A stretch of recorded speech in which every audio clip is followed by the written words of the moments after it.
Welcome back to the Mindset Entrepreneur video podcast. I'm your host, Mark Altman, and glad to have you with us today. I'm here with my special guest, Scott Laughlin, managing partner of Metroworks. Scott, thanks for joining us. Thank you for having me. Scott, first of all, I want to start out by congratulating you. I know you're about to make a big leap in your business, and Metroworks is a co-working space, but it's much more than a co-working space. And so I want to talk about the transition you're about to make, because it's a dream, right? Be able to make this leap? Yes, it is. We're going from one small space in Natick Center to a much larger space up at the Sherwood Plaza on Route 9. And we're going to a space that will be 12 times as large as the space that we currently operate. Wow. So it is quite a quantum leap. We have a second floor office down in Natick with 24 members. Usually have anywhere from 6 to 10 people in the office every day. And this space will be 17,000 square feet. And we expect to have 200 plus members with a daily attendance of somewhere between 60 and 75 people. And how long have you been in business so far? 3 years. 3 years. That's an incredible growth in only 3 years. What do you attribute that success to? Having the right conversation at the right time. Okay. The building owner was curious if we'd be interested, and so we're working hand in hand with the building owner to launch the space. Okay, so I can already tell you're a very humble guy. So you say it's the conversation with the building owner, but you also have had success to be able to even have that conversation. True. Right? So what do you attribute to the success to even be able to have it? Well, as I mentioned earlier, the quality of the people that we have that are our members create a dynamic sense of community. And what makes co-working different than like an HQ or a Regis office systems is that we're really more about the people than we are the office. And the sense of community that you have inside the office. People know, each other's children's names, what they're doing, what sports they play. Well, it feels like, Scott, by the way you've described it, you're accomplishing a lot of the benefits that one central company would have broken up into all kinds of different companies. Is that fair to say? Yes, and no one's competing for a promotion, because for the most part, each person is an independent professional, either working for themselves as a solopreneur, or they're working for a larger corporation as a remote employee. I think a lot of people don't really understand co-working space. So what I guess I want to ask you is, as a trusted expert who's been doing this, if you're watching this and you're sitting there going, is a co-working space right for me? What would be some of your criteria if you're debating on whether or not that you should be asking yourself? So the first thing would be, I think, to define what co-working is, and that's a shared professional office space. And the idea behind it is you're going to work in an area that has amenities that are helpful, such as a kitchen, a conference room, maybe a standing height desk that you can use when you want to. We actually have 2 phone booths, which are pretty cool. They're about 4 feet by 4 feet square. Like real phone booths? Well, they're called rooms. They're built 4 feet by 4 feet, and they have a big plexiglass door. And you go and you sit inside. It's sort of like the cone of silence from Get Smart. Cool. And it has ventilation and lighting and electrical as well. And people will do conference calls in there, that's actually a really cool feature. People love it. Yeah. We just added those a few months ago. That sounds great. Yeah. Now, in terms of whether or not co-working is right for somebody, the thing that's really good for us, or actually good for the people that are our members, is you can choose a different level of membership. You could be a community member where you only come in maybe once a month, or when you can buy additional days if you want to, or you can be a full-time member where you're there Monday through Friday, and you basically pay for what you need. And our membership is sort of like a gym. You pay, and then you get to use the facilities for whatever level of membership you purchased. And there's no term contract, so that there's no obligation to for like a lease. So do you find a lot of the members that have become clients? Do you find that part of the issue is, for a lot of small business owners, solopreneurs work at home? It's either unprofessional or they're not as productive or whatever. Are you finding there's a lot of that going around? Oh, absolutely. Yeah, if we were to define the demographic, it's ages 30 to 50, generally with school-age children. A lot of it has to do with being either distracted by their children, or being distracted by a spouse, or potentially being distracted by the idea that, I could do a load of laundry right now. And getting out of the house and having that ritual of going to the office helps people be more productive. And then there's also the social exchange. Right. If you're at home, you're not really talking to people face to face, and the dynamic of speaking to someone face to face has a lot of enriching qualities to it. It's got, so I have my own office, and I often think to myself, my job is I'm out on the road a lot. I mean, I'm not even here a lot of the time. So I often think, man, this office is just sitting bare. So for someone like me, who has the privacy and comfort of his own office, yes, I could save money by going to a co-working space, but what do you think I would lose? What are the fears, and are they reasonable, or are they just in my mind that I'm worried about something that doesn't exist? Well, it becomes a question of work style. We do have locking offices, so that if somebody needs an office where they can leave their stuff, then that sort of allays those fears there. But if you're also a person that basically is working out of a briefcase and you're on the road on a regular basis, you can carry in, carry out, and it really is a lot less expensive to do so. So Scott, how are you able to foster the culture? You mentioned a few minutes ago about how everybody knows their kids' names and the sports they play and things like that. How are you able to foster that culture? Because that kind of thing just doesn't happen magically. I mean, there has to be a culture and an environment to create that. So how do you do that?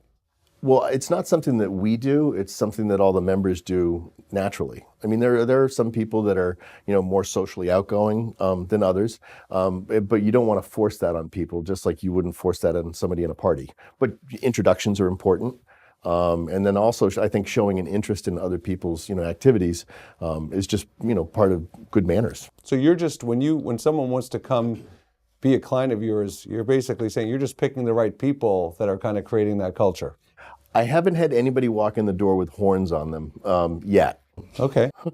So Scott, I know you and I have talked about the roller coaster of emotions of being an entrepreneur, and it's just, there's so many ups and downs.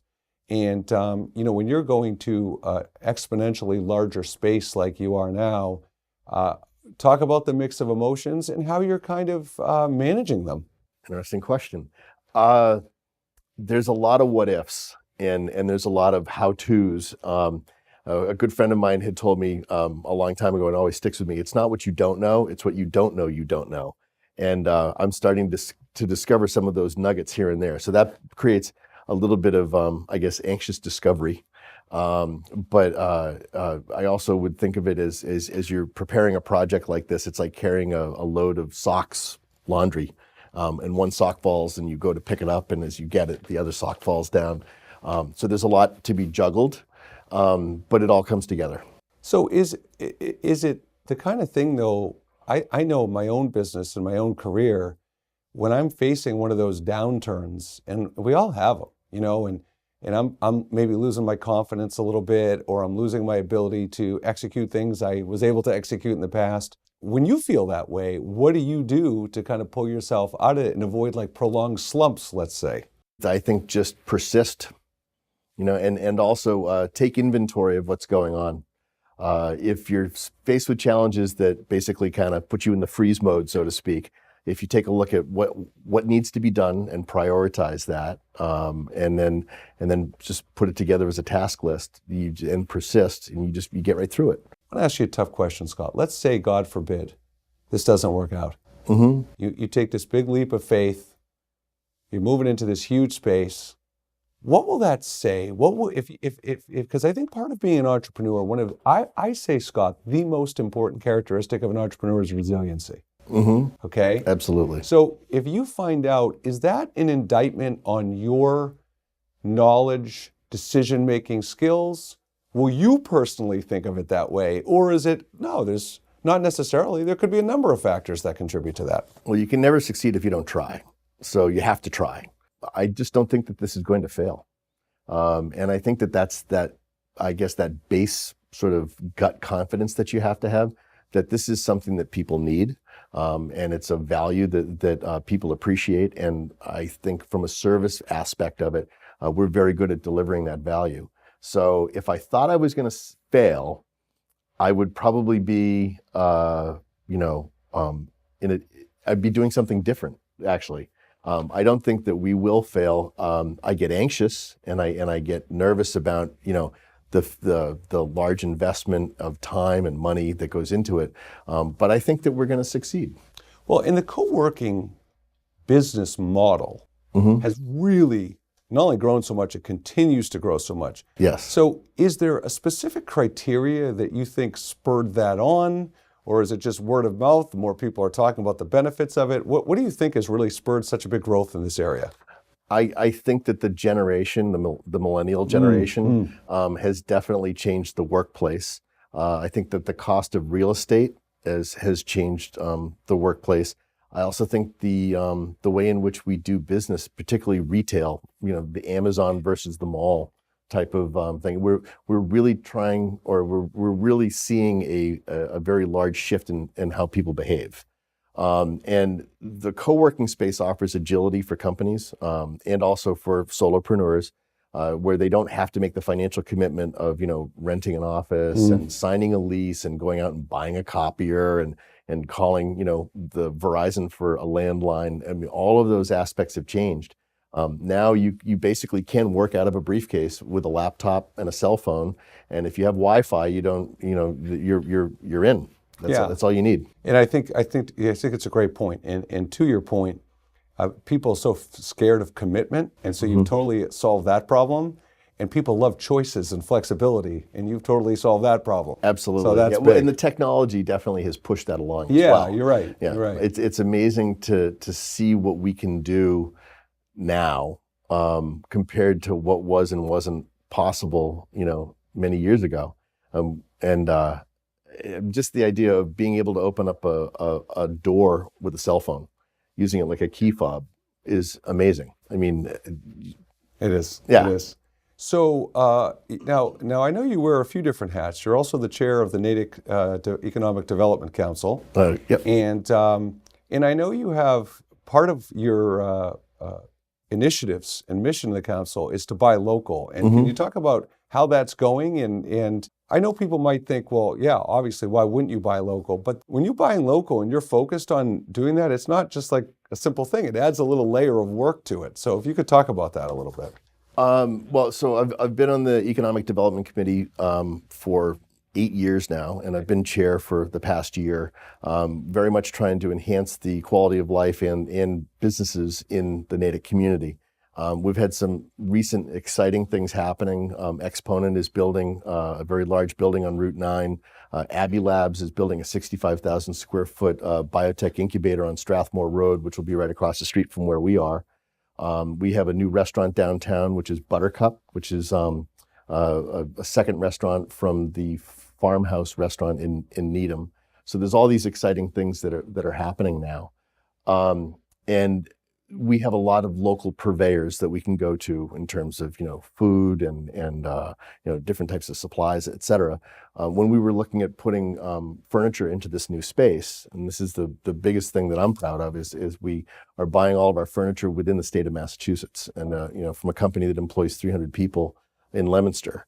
And I think the key ingredient for it is that we're not settling for something local. We're actually buying something very high quality that happens to be manufactured locally. So in that instance, it's even more exciting. I think the most important thing that we need to do is we need to attract good businesses so that we have the option to buy locally without it being a sacrifice. Yeah, I mean, I could not agree more. I think you hit the nail on the head. I think there's a perception that if you buy local, you're lowering your standards and sacrificing. I think it's spot on. Yeah.